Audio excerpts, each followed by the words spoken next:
তারিখ রবিবার সকাল সকাল রেডি হয়ে কিন্তু আমরা বেরিয়ে পড়েছিলাম নবদ্বীপ যাওয়ার উদ্দেশ্যে। তাই আমরা টাইম মতো কিন্তু সোদপুর স্টেশনে পৌঁছে গেছিলাম। এখান থেকেই নবদ্বীপ যাওয়ার ট্রেন যায়। তো 5 মিনিট অপেক্ষা করার পর আমরা কিন্তু ট্রেনে উঠে গেছি আর টানা 100 কিলোমিটার জার্নি করার পর কিন্তু আমরা নবদ্বীপে পৌঁছে যাই। নবদ্বীপ পৌঁছেই কিন্তু আমরা একটা টোটো ভাড়া করি। আমরা এই টোটো করেই নবদ্বীপে যতগুলো মন্দির আছে সেই মন্দিরগুলো ঘুরবো। মানে এখানে আসলে কিন্তু টোটো ভাড়া করতে হয়, নাহলে হেঁটে হেঁটে কিন্তু ঘোরা যায় না। তো যাই হোক, তারপরে আমরা প্রথম মন্দিরে পৌঁছে যাই।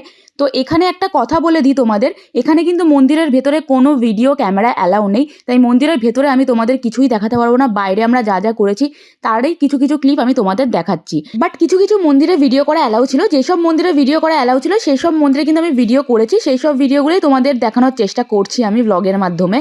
এর আগে তো তোমাদের সাথে আমি নবদ্বীপ মায়াপুরের অনেক ছোট ছোট ক্লিপ শেয়ার করেছি যে আমরা কোথায় ঘুরেছি, কি কি করেছি। আই হোপ তোমরা সবকটাই দেখে নিয়েছো। দেখো, ছোট ছোট ক্লিপে তো সবকিছু দেখানো যায় না, তাই জন্যই ভাবলাম একটা বড় ব্লগ করা যাক, যেটাতে তোমরা বুঝতে পারবে যে আমরা মায়াপুর ও নবদ্বীপ কিভাবে ঘুরলাম, কি করে গেলাম। তাই জন্যই তোমাদের সামনে একটা বড় ব্লগের আকারে আমি একটা ভিডিও এনেছি। তোমরা পুরো ভিডিওটা স্কিপ না করে কিন্তু দেখতে থাকো। তো যাই হোক, দেখো তারপরে কিন্তু আমরা নবদ্বীপের আর একটা বৃন্দাবন মতো জায়গায় চলে এসেছি। এখানে একটা ছোট বৃন্দাবন মতো বানিয়েছিল, যেখানে এত বড় একটা দেখো চৈতন্যদেবের মূর্তি ছিল। তো যাই হোক, এখান থেকে ঘুরে টুরে কিন্তু আমরা চলে গেছি ফেরিঘাটে। এইখান থেকে বোটে করে আমরা এখন যাব মায়াপুরে। এই কারণে কিন্তু আমরা ফেরিঘাটে চলে এসেছি। আর এই গঙ্গা পার হতে কিন্তু বেশি টাইম লাগে না, 5-6 মিনিটের ব্যাপার। মানে নবদ্বীপ থেকে মায়াপুর কিন্তু একটুখানি। আর ভালো করে লক্ষ্য করলে দেখতে পাবে ওখানে মায়াপুরের মন্দিরটা কিন্তু দেখা যাচ্ছে।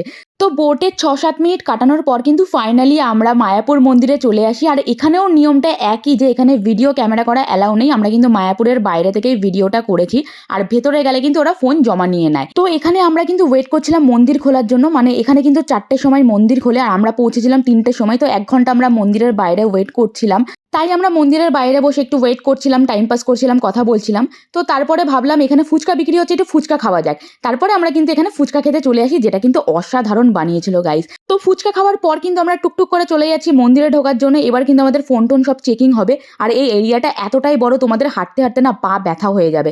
তো মন্দির ঘোরা কিন্তু আমাদের কমপ্লিট। তোমাদের ভিডিও আমি আগেই বলেছি দিতে পারবো না, ওখানে ফোন জমা নিয়ে নেয়। তো মন্দিরের ভেতরের ভিডিও কিছুই দিতে পারবো না। তো বাড়ি যাওয়ার টাইমে দেখি এখানে নাম কীর্তন হচ্ছে। তো এটাই আমরা একটু 15 মিনিট দাঁড়িয়ে শুনছিলাম। শুনতে এত ভালো লাগছিল, তোমাদের কি বলবো। তো নাম কীর্তন শোনার পর আমরা মায়াপুরকে নমস্কার জানিয়ে কিন্তু চলে যাচ্ছি বাড়িতে। তো ট্রেনে আমাদের এত খিদা পাচ্ছিল, চপ মুড়ি খাচ্ছিলাম। তো যাই হোক, আমাদের ভিডিওটা এখানেই আমি এন্ড করছি। তোমাদের কেমন লাগলো অবশ্যই জানিও, লাইক কমেন্ট শেয়ার করতে একদম ভুলো না। দেখা হচ্ছে নেক্সট